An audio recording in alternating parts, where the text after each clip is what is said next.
everyone and welcome back to Top Tip Tuesday. Today I'm going to be telling you guys about the benefits of Hawthorn berries. Let's get into it.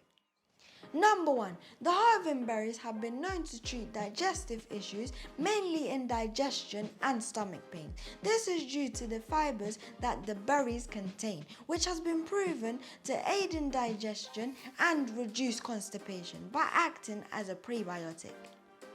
Number 2. The Hawthorn berries can reduce blood pressure. This is due to the presence of oligosaccharides and flavonoids that are present within the berry. An oligosaccharide is a saccharide plumer containing a low number of monosaccharides. Last but not least, number 3. It also improves blood circulation, which can be shown through the way it reduces cholesterol levels in the body via dilating and widening blood vessels and arteries, which then decreases the pressure and stress placed on the heart, reducing the risk of heart attack, heart failure, or even stroke. Now, thank you for watching. Hope you enjoyed and see you next time.